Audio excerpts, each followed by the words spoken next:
Hey everybody, it is Trags Mike Petraglia back with the latest installment of the Jungle Roar Bengals post-game pod, along with Richard Skinner. Skinny, as we know him, of Local 12 and Local12.com, following a 26-20 loss to the now 10-2 New England Patriots. This episode of the Jungle Roar podcast is brought to you by our good friends at Prize Picks and All Good Home Improvements. Skinny, I know we were talking off camera. It just seemed like Sunday the game was there for the taking, really from the start of the game, and the Bengals couldn't take it from the Patriots. They found another way to lose. Yeah, I mean that's the part of it. I mean we've seen them lose because the defense has been awful. We've seen them lose because the offense has turned the ball over. Today was there to your point for the taking. You got the pick six early, and it was a gift pick six. I mean Yes. I don't want to take away from Geno Stone intercepting that pass, but it was thrown right to him, and it was a heck of a return. Drake May looked ugly at times, didn't he, Mike, early in the Yes. game? I mean, missing all kinds of easy throws really badly. And then, unfortunately, Joe Flacco gifts them a touchdown when he tried to throw a check down in the flat and threw a pick six. And then that first drive of the second half, they got him backed up deep. Demario Douglas makes that great sliding catch over the middle, gets him out of the hole. And then you have the great goal line stand, and you think, okay, maybe this team has a little pep in its step. They held him out of the end zone on felt like 15 plays. It was about 10, I think, when all was said and done. Nine, as a Yeah, matter of nine. fact. Okay, nine Nine, officially, yeah. And you thought, okay, this team has a chance to do something. But then it got really ugly with all the injuries, and you see T. Higgins go down, and then you still almost pull it out in the end. I mean, Joe Flacco gets you to a point where you've got a shot to get to the end zone and just couldn't get it done there, unfortunately. And I don't want to call this a microcosm of the season, but when seasons go haywire, this is the way you lose games. No question. And I think, certainly we're going to get to Joe Burrow because he's the biggest story post-game, I think, out of Zach Taylor's press conference that, barring anything unforeseen, they do plan to put him on the field Thursday night in Baltimore. But this felt like kind of a painful swan song for Joe Yeah. Flacco, both figuratively and literally. You watch the way he played early on. It was hard for him to get into any rhythm. The Patriots defense was playing very aggressively, playing up on the wide receivers, including T. Higgins. And then later in the game, Joe Flacco was able, with I think some of the help of the running game, to kind of stretch them out a little bit and find plays here and there. But it really felt like Joe Flacco never got into an offensive rhythm on Sunday. Yeah, this looked like kind of the Joe Flacco of the last, 2 or 3 years when you saw him from afar, either, watching the game on TV or, we've covered him a couple times over the last few years when he's been with different teams, including the opener this year in Baltimore, where there's times he still looks like the Joe Flacco who can rip it. And then there's times where he's the Joe Flacco who throws a pass. You're like, why? Where was that going? And in defense of him today, to your point, Mike, I mean, the receivers didn't win a ton as the game went on. Early on, they found some success with Mike Gesicki. Maybe that got taken away. I wouldn't have minded seeing them go back to more of that. Right. Andre Yoshivas really didn't win a whole lot until late in the game. It did make a couple of nice plays late in the game. T never felt like he was, a major factor, despite him being the number one option this week because of no Jamar Chase. And I just never felt like he could get into any kind of rhythm. You get a couple of first downs, you feel like you're in a range to get yourself into at least field goal range, and then you couldn't do that. Then they had that 4th and 1 in the fourth quarter that they didn't go for on their own 40, which was a little disappointing. I thought that was a chicken move there. I think he should have gone for it in that situation. But, yeah, and you just couldn't do it. And still, you hit the ball and you hit a couple of big pass plays and get the pass interference, get all this stuff going your way. And you're thinking, okay, he might pull this out. And what a swan song. He would have deserved to pull that out that way in what was probably going to be his final start. Instead, he busts his finger on a hand and comes up 25 yards short of the end zone of the final drive. Yeah, and the fact that he was on the sideline trying to pop that finger back into its natural socket indicates to me, and should indicate to everybody, how badly he wants to play football. No doubt. He said that in the post-game press conference, that he still wants to play football and play football at a very high level. I live for football. I love football. Those were some of the quotes from Joe Flacco post-game. And obviously, I think it's been well documented, Skinny, that Zach Taylor and the coaching staff certainly appreciates Flacco's dedication to the Bengals in the absence of Joe Burrow. Yeah, I mean, they should have won at least 2 more games in the Joe Flacco era. And if you'd have won the 2 games, the Jets game and Bears game, when he played at a very high level, Right. you'd still be talking about being in the playoff hunt with Joe Burrow coming back, despite probably being, let's give them 2 wins there, 5-6. You would not be on the outside looking in, and you'd have your quarterback coming back. You still would have the issues on defense. I'm not sure that's that Joe Burrow can overcome all of that against good teams, but you still would have been in it. Now it's more, I think all you're hoping for is that Joe Burrow doesn't get hurt in the time that he plays down the stretch here. Let's look at Joe Flacco's numbers. If indeed this was the final start in a Bengals uniform for Flacco, 19 of 37, 183 yards. He was sacked once. He threw a touchdown, which was a beauty to Mitchell Tinsley, I thought. Yes, it was. On a fade to the back corner of the end zone. And he also threw the pick 6, which was a killer. He knows it was a killer, but those were the numbers for Joe Flacco. Early on, he just couldn't get the offense in any rhythm. Yeah, to your point, that throw to Tinsley was a beauty, and it was against their best corners, against Christian Gonzalez. I mean, yes.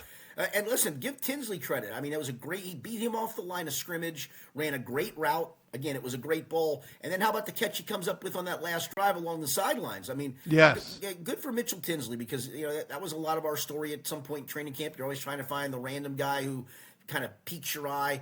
Probably never makes the team, but he's a good story for a couple of weeks. Mitchell Tinsley's been much more than that. Whenever he gets a chance, he produces some good things. Well, it's going to be Mitchell Tinsley, Jamar Chase, probably not T. Higgins on Thursday night. That concussion looked pretty nasty on the field. It took T. Higgins about 5 minutes to get off the field and into the locker room. He did climb into the cart and sat up on his own, but T. Higgins' mom was back, worried, but she tweeted after the game that it looks like he's going to be okay. But I mean, there's one thing to being okay. There's another to clearing NFL concussion protocol. Yeah, I mean, that looked as nasty as it comes, to the point where, this short week is no chance. You're just hoping to maybe that he can clear the cobwebs and be ready to play, right. The game after that. I mean, the short week, there's no shot whatsoever. But, man, the way his head hit that turf, it really, you knew. You can even, this is one of those ones you can just feel, even though it didn't happen to you. You can just feel it just because of the way it occurred, and you had to feel for T. Higgins there.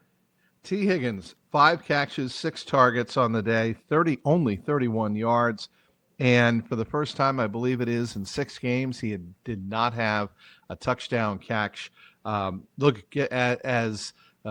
Certainly Zach Taylor and Joe Flacco both gave props to the Patriots after the game. You have to give credit to what the Patriots were able to take away in terms of the passing options downfield from the Bengals.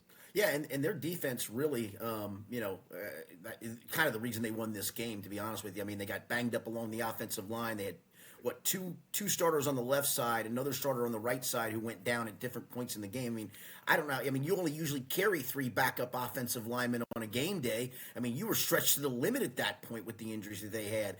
And they did enough on offense, but really their defense kind of carried the day. The Bengals scored 20 points, and 7 of those were on a pick 6. So their defense gave up 13 all day. Speaking with Richard Skinner of Local 12 and Local12.com. This episode of the Jungle Roar Bengals postgame podcast brought to you by Prize Picks. The hard-hitting football action is even better with Prize Picks. The weather might be changing, but the feeling of being right, well, it never gets old. So keep the season rolling on Prize Picks by getting $50 instantly in lineups when you play your first $5. Prize Picks is simple to play. Just pick more or less on at least 2 player stats. If you get your picks right, you could cash in.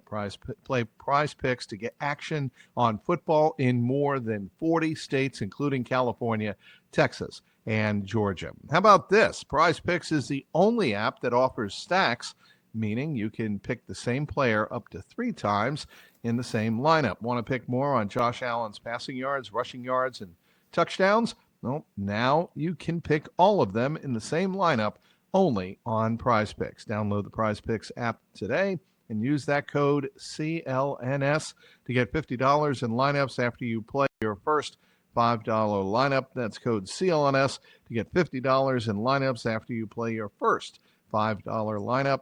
Prize Picks, it's good to be right. All right, back with Richard Skinner of Local 12 and Local12.com. Give me a good reason why Joe Burrow should play Thursday night. It's what football players do, Mike. I get it, and you're not alone. I mean, there's a lot. I've heard it. I know you have too, from fan bases on call-in shows and fans just asking you or me, and friends asking me and friends asking you. What's the point of him playing? I mean, he's a football player. I think Zach Taylor told us on Friday, winning is important. I know fans don't want to hear that because now you're looking and going, get the best draft pick. Well, these guys have put in all this time and effort and energy in a training camp, sweated through that, battled through games in which they're suffering, bings and bangs and bumps and bruises and all that stuff. And they keep answering the bell. And then all of a sudden you're going to say, no, Jamar Chase, you've gone out there, or whoever, I know it's probably a bad example because he's been suspended for a game, but Jamar's answered the bell other times. You got to play, and Joe Burrow doesn't, even though Joe's healthy. The only good reason I could give you, in my opinion, Mike, is if he's not fully healthy. I don't want this to be a pain management thing, like Joe's going to manage the pain, and he can play, but it's a matter of pain management. No, we're not doing that game. It's either he's a full go or he's a no-go. And I know people, if he's a full go, don't want him to be any go, but it's what football players do. It's football season. You play football. You're getting paid to do it. Have you seen the forecast for Thursday night in Baltimore? I have not. I can't imagine. The way you're phrasing this sounds like this is a bad night for Joe Burrow to be returning. Do the words polar vortex mean anything to you? Oh, that's not good, Mike. Nope, that's not. Bad. Oh, no. So we're expecting temperatures mid-20s, but it will be breezy out of the north, and we're expecting wind chills down around 10 or 12 degrees. It's going to be cold. It's going to be, and to be playing on that surgically repaired toe, it is what it is. If Burrow wants to go out there, no one's going to stop him, I guess. And, he is going to say, take your approach and take your attitude. What do football players do? They play football. So we'll see how he handles the cold, but it's going to be a cold one. And I will tell you, Mike, your point is a fair one where that's concerned too. I think you should factor that into the decision-making process as well. Like, the body doesn't react the same in the cold weather as it does other times. Right. The extremities get very cold. They get very challenging. It's that should be taken into account as well. But I think to the point of this is it's none of it's going to matter. He's going to play on Thursday night. And Jamar Chase will be back, but T. Higgins, as we mentioned, probably won't be. How does that change the dynamic for Joe Burrow? I mean, Jamar is a much more dynamic player than T. Higgins is. I mean, T, I think, has proven over time he's a nice Robin to Batman. I mean, he does some really good things and at times does some spectacular things. But if he has to be the man, like I could never see a game where T. Higgins got 23 targets, that he worked his way into that situation like a Jamar Chase did. So I think it's more significant getting Jamar back. I will say it's been interesting that, the offense with Jamar and without T actually had pretty much the same production as the offense without T and with Jamar, like with one not being there and the other. It would seem to me to be like when Jamar's there, it's probably a little bit better. And it's really not been. It's been about the same. Obviously, when both are together is when it's at its best. But I think getting Jamar back is significant because you can do a lot of different things with him that you just can't do with T. I'll tell you what really impressed me offensively today and continues to impress me. The offensive line, the run blocking, and Chase Brown. Chase Brown's numbers today, Skinny, let me just go over this. Yep. 19 carries, 107 yards, a long of 21, 5.6 average. Receiving, Chase Brown had 4 targets, 2 catches, and 23 yards. So all-purpose yards, you're looking at 130 yards.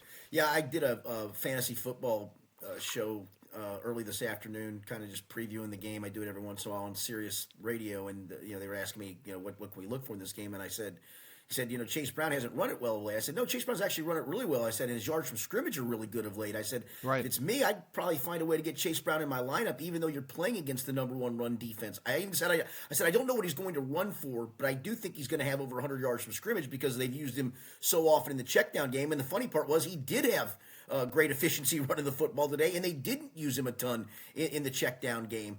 So he still got over that 100-yard threshold, and I think he was a guy before the season started, Mike, I thought was going to have a breakout season. I thought he was going to set the single-season team record for yards from scrimmage, and because he can do so much, and I think they've kind of found that way to get him involved in those things again. And to your point, the offensive line's opening some things. All you need is a little bit of space for him to get to the second level, Right. and he is going to do some special things. I'm still waiting for him to pop that really, really long one, right? So he almost popped a 98-yarder I know he today. did, yes.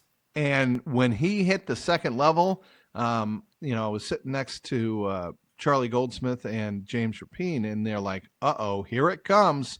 And he got down the field for, I think it was a 25, 28-yard gain. And it was the kind of electric run, I think, like you said, we've been waiting on all season. Yeah, no, he's going to pop a couple before this season's over with. But I think it's the consistency right now. It's 6 here, 8 there, 4 here, 7 there. Those are the ones to me that I think are the most impressive. He had a couple today where there was a little hole, but he put his head down in traffic and got another couple of yards surging forward. And to your point about the offensive line, I mean, early in the year, he'd take a handoff and there was nowhere to go. I mean, he was Right. he was hit right away. That's not happening now, and it shows you now over the last 5 or so games, honestly, pretty much since the second half of the Green Bay game, that they have found something in the running game. The offensive line has found something in the running game. The coaching staff has found something, and Chase Brown is taking full advantage of it. I actually thought they could have gone to the run game more in I'm the kinda with second you. half, as opposed to passing the ball so much on second and long and third and short. Really good team, Skinny, and I know you've been around really good teams. They put their nose to the grindstone on third and, let's say, 3, and find a way to get those 3 yards. Yeah, no, you're right about that. It's an interesting team because you don't really have a star receiver. Stephon Diggs, I guess, is that guy, right? Right. But he's on the backside of his career. Hunter Henry's kind of on the backside of his career a little bit. You got a rookie running back mixed with a veteran running back, and they are both hard-nosed runners. And Drake May's been spectacular, other than for whatever reason the first quarter and a half today when he was awful. And you know what good teams do, Mike, when things are not going well, and your quarterback has thrown a pick six. The good teams find ways to win games like the Patriots did today. They just hunkered down on defense, got themselves a pick six back, and then started getting stop after stop after stop. I mean, let's not forget, for the Bengals, the 20 points, 7 of them came on a pick six, and 3 of them came on a 63-yard field goal, for goodness sakes. Yes, and we're going to get to that in just a moment. Want to tell you about All Good. They've been helping homeowners for 32 years. When Debbie and I were looking for a home improvement company to put a new roof and gutter system on our home, the number one quality we were looking for beyond the actual quality was trust. For the last 32 years, All Good has been trusted to help homeowners replace their windows, install new vinyl siding, install new gutters, and professionally install a new roof. Also, Ed Grant and the great folks at All Good Home Improvements would be happy to stop by your house and see if your home is ready for the upcoming winter months with energy-efficient windows, a roof inspection, or even a gutter inspection. Of course, they want to be sure that your home, if it needs something, it can get it in time to be ready for the winter months when that weather gets bad. All Good also offers interest-free financing with payments starting at just $99 a month and no money down. Schedule a free in-home consultation. Simply call 513-247-2900 or go to myallgoodhome.com. And right now, they're offering this special for Jungle Roar podcast listeners and viewers. If you need 10 windows in your home, you can get 5 for free and get an additional $500 off on the purchase by mentioning that you heard it right here on the Jungle Roar podcast. Maybe you need 20 windows. Well, then it's 10 windows free and that additional $500 bonus. Get that off by mentioning that you heard it here on the Jungle Roar pod during All Good's buy one, get one free offer. So call my friend Ed Grant over at All Good for your free home inspection, 513-247-2900. Or once again, visit their website, myallgoodhome.com. Back with Richard Skinner of Local 12 and local12.com. Let's talk about the defense. Let's talk about first the good. There were a couple of moments that stood out beyond the Geno Stone 33-yard pick six return for a touchdown that made it 10-0 Bengals in the first quarter.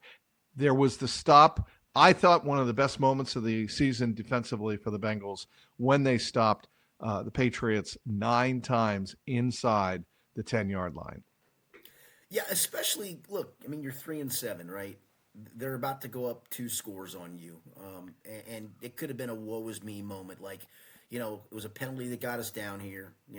Shame on us. Okay, yeah, I'll do my job. But I mean, they gritted their teeth, man, and dug in 9 Yep. times.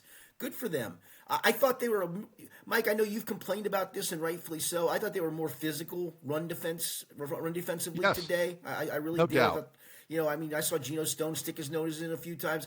I like the fact that Al Golden ran. It felt like more blitzing. At least I saw Geno Stone flash on blitzes a handful of times. So I did like some of those things. I saw Chris Jenkins show up on a play where he affected a pass. I didn't see much more of Chris Jenkins. Now, then I also saw, I'm praising some of the stuff Geno Stone did because I want to be fair, but there was also the touchdown to Hunter Henry that was a complete coverage bust where he ran up to cover somebody in the flat where a linebacker was already covering somebody in the flat, and the guy runs right up the sideline wide open, pitch and catch. I mean, you cannot do that. And here's the problem with that, Skinny. And it's not like we're picking on them. It's the repetitive mistakes. How many times in training camp, even in OTAs, do we hear Zach Taylor saying, it's okay to make the mistake, but make it once. Don't make the same mistake 2 and 3 times. Well, the Bengals are doing that. Well, the other thing they're doing is, like, on that play, I mean, I don't know if Gino didn't hear the call correctly. I don't know, if he was trying to cover for a rookie linebacker because Demetrius Knight was out there in the flat. If he thought, hey, I'm going to read this and come downhill and get me another pick six and got selfish. You hear this all the time, too, of the whole do 1/11th. Do what you're supposed to do on the play. Right. Don't try to do too much. Don't cover for somebody. Don't try to go make something spectacular out of nothing. Instead, you running up to cover or running back in the flat from a safety spot when you're playing 2 safeties on the hash marks.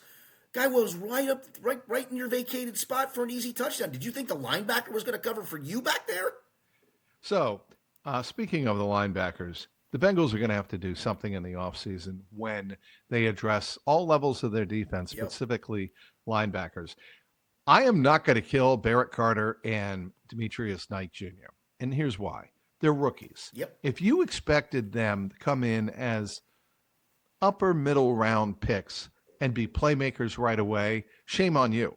And I don't know if that's what the Bengals truly were thinking when they were having private meetings, but you've got to have veteran players around them who can show them the ropes. I thought Logan Wilson was that guy, but it didn't work out for whatever reason. Why do you think, by the way, going back to that, why do you think Logan Wilson didn't work out in that role? I just don't. He just didn't look athletic. I mean, he looked like the injuries had taken something away from him, and then he started to cheat and take bad, weird angles and do things that are out of character for him. And I think at that point they just go, let's just put a better athlete on the field, and we're going to live with those mistakes in this specific. I mean, they're season. bad mistakes. Oh, Mike, there's some terrible mistakes, no doubt. And I kind of hearken this to the year where, Jesse Bates left in free agency. I think they were taken by surprise when Von Bell left in free agency because I think they really were planning on having Von team with Dax Hill and have him make all the calls and corrections and let Dax learn that. Instead, it was Dax back there for the first time with free agent Nick Scott, who you signed in the offseason from somewhere else. Neither one of them knew the D. I mean, they're 2 guys flying blind at the same time, trying to learn from each other. Von Bell could have set that stuff straight. I don't know if Von could have still played because he didn't have a very good year in Carolina, Right. Came back to all this. But I think that's where you were at that spot with that position. And I think this year, as much as I thought Logan would be out of a starting job by week 5 or 6. I said that on the preseason podcast we did with Paul Dehner Jr. just because the athleticism, I just didn't see it any longer from him. But at the same time, I didn't know if they were going to go with 2 rookies playing side by side. That's a big ask, man. That's like in baseball. Unrealistic. That's having a rookie catcher, a rookie shortstop, a rookie second baseman, a rookie. Oh wait, the Reds almost did that, I think, at some point. But still, you know what I'm saying? It's the whole up the middle thing. It's an important spot. Yeah. Now Barrett did some things today. I think he had 14 tackles, something along those lines. Those weren't always positive tackles, mind you. There's tackles that are after an 8-yard catch, after a 6-yard run. But he did have 14 tackles, so he was active. He actually finished with 16 tackles. 16, okay, yeah, okay. 8 solos, 8 assists, and that was it. But Yeah. So that's a big number. Geno Stone had 13, including 6 solos. At least, I tell you this, at least it looked like Geno Stone wanted to tackle today. That was nice. Yeah. Hunter Henry had, and I knew this would happen coming into this game, 7 receptions, 10 targets from Drake May, 115 yards, and including the 28-yard touchdown where there wasn't anybody within 15 yards of him. Bengals are not alone in having difficulty defending tight ends, especially good ones, athletic ones, tall tight ends. But they're going to have to find a way to address this next year going forward. Yeah, and again, I think it starts with you need better play in the back end from your safeties. You need linebackers who can run with those tight ends every once in a while. You can't always have a safety on those kind of guys. At least be physical with them coming off the line of scrimmage because it just feels like they can get an 8-yard pass to a tight end anytime they want. They can get a corner route to a tight end when they want. They can get a seam route to a tight end. And today you got a tight end running free up the sideline, wide open for a touchdown. Yeah, I mean, it just can't happen. But, we've seen it time and time again this year. And, the Bengals and their fan base just have to settle with it and accept it until it gets fixed next year. I want to go back to Joe Burrow. He is expected to start on Thursday night in Baltimore. What are some of what is the word I want to use? Safeguards, safety rails that the Bengals should put in place for him? Or do you let that Ferrari just get out on the open road and go? It's a great question. What is one of his strengths, right, is the off-script plays. What was he most proud of last year was his ability to make more off-script plays than ever. And listen, you'll agree with this part of it and maybe disagree with the overall premise. I mean, off-script plays are what great quarterbacks do a lot of times. I mean, it's why they're great quarterbacks is they can run around for a bit and then sling 160 yards cross field to some receiver who's broken off his route and is wide open for a touchdown. That wasn't drawn up. I mean, that's an unscripted broken play, and that's what great quarterbacks do. But I'm not so sure here. I don't almost play the Joe Flacco game of listen, man. 1 read, 2 reads, get it out of your hands, check it down, be done with it. Yeah. I know it's not your game. We want that. That's a safeguard for you. We don't want a lot of bodies around you in the pocket. I mean, I'm even trying to think, Mike, on an accidental circumstance. Like there's a pass rush, it holds up pretty good. Joe gets rid of the football and the pass rusher, not intentionally, and just steps on that toe. I'm just trying to think of what the pain level of that would be or the significance of what that would be in a completely accidental situation. So, yeah, I don't think I'm going to take a whole lot of risks with this. And, maybe I'm wrong. Maybe they just say if you're going to play, and he is going to play, you just play the game the way you think you need to play the game. I don't know if I'm going that route. About the New England Patriots, I don't know if you remember this, but I did cover them. When? And one of the things that I think the Bengals could learn from the Patriots, the way they rebuilt, and I understand they have a quarterback who's under a rookie contract. That helps. I get that, but you're going to have to tear apart the defense the way the Patriots tore apart the defense and be surgical in your replacement of certain players at certain areas. And even though the defense was better today, they still gave up a 3rd and 11. They gave up a 3rd and 17, Skinny. I mean, come on. Get off the field on 3rd downs. You get those 2 stops. And what were the Patriots today on 3rd down? They were 5 of 13. That's actually not too bad. But they easily could have been 3 of 13. Right. The Bengals are going to have to take a page out of the Patriots book, and I just don't know how willing they are to do that. Yeah, in fact, I wrote a piece this week of there's a blueprint of how to turn things around in 1 year. I mean, let's not forget, New England came into Cincinnati last year, arguably the worst team in the NFL to start the season, and they beat the Bengals, but still went 4-13. The one thing they did find, they found their rookie, they found their franchise quarterback when Drake May started to play. So that was a big building block, in my opinion. They drafted extraordinarily well this year. I mean, as you know, they had 2 rookies starting on their offensive line. They've started all year on their offensive line. They've got a rookie starting at safety. I believe they have a rookie starting. I think they have 4 rookies starting. And Travion Henderson isn't listed as a starter, but he's their leading rusher. So they drafted extraordinarily well this year. Had a good draft a couple years ago. Christian Gonzalez was in that class. Drake May was in the one last year. And then they did have more money than the Bengals. The only difference I put in the story was the Bengals can't completely follow the blueprint because they won't have as much salary cap money as New England did this past offseason. But I thought some of the lesser signings, like Harold Landry, Chason, Yeah. Guys like that supplemented. In fact, their big free agent signing was hurt. Milton Williams. Now he's been really good when he was playing, but he's on injured reserve. He did not play today. Yeah, no, he did not play today because he's on injured reserve. But they were also very calculating, I thought, in what they did in free agency signing-wise. They signed Mac Hollins, a wide receiver. They signed Stephon Diggs. They're living without a Jamar Chase and a T. Higgins and doing just fine on offense.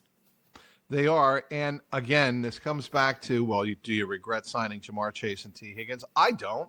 I think the Bengals did what they should. And I know we've had the debates and arguments over this before. But when you give Joe Burrow, a healthy Joe Burrow, Jamar Chase and T. Higgins, there aren't very many teams in the NFL that can stop that. And that's the way this team was built, for better or for worse. It's just that on the defensive side of the ball, they have to be coached better. And I think the coaching was a little bit better today. I don't actually remember anybody like coming off the field unorganized, scrambling. How many times have we seen this season with defensive players going on the field, coming off the field, going on the field, like not knowing where they're supposed to be going? I didn't see that today, so that's at least a step in the right direction. Yeah, no, we've seen that a ton this year. I mean, there are times you'd start counting, going, there's 12 out there. Somebody didn't know he was supposed to be off, or a late line change in hockey because they saw a personnel grouping and they were trying to mix and match personnel groupings. Maybe that's a little step forward there. That at least you can get out there and get lined up right. What you working on, Skinny? The ode to Joe Flacco, that the era should be remembered more fondly than it's going to be remembered because they only won one game. But I thought he was an absolute shining example of professionalism. You got the chance to see him really at a high level for a handful of games, and I think the shoulder injury eventually compromised that a little bit. And obviously then, not having Jamar today certainly didn't help. But I mean, the Joe Flacco era should be remembered as one of the most fun things that has happened in a long time, and one of the, again, just an ode to professionalism. And all we're going to remember is, they went 1-6. Yeah, and I asked Joe Flacco towards the end of the press conference about what it is to accept a situation when you're in the situation that Joe Flacco's in. And he said, that's sometimes the hardest part. You have to just focus on the playing. I said, is it just as easy to worry about play after play after play as opposed to worrying about, am I playing next week? Am I playing after halftime? Just little things that can creep into your head.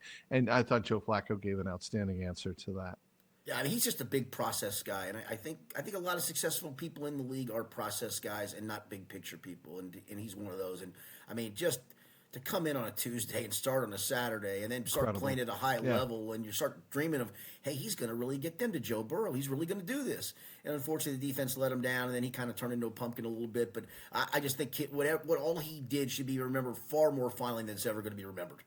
All right, he is Richard Skinner of Local 12 and Local12.com. Be sure to check out his post-game column and his analysis from today's 26-20 loss to the New England Patriots. That'll be up on Local12.com. I'll have a opinion piece on Joe Flacco as well. That'll be up on CLNS.com, CLNS Cincy with a Y. Also, we're efforting to have a lot of locker room and audio and video from the podium, so that'll be up there on the X at Trags, TRAGS. I want to thank our sponsors as always, of course, Prize Picks and All Good Home Improvements. Until Thursday night from Baltimore, Turkey night in Baltimore when the Bengals visit the Ravens in what is expected to be Joe Burrow's debut.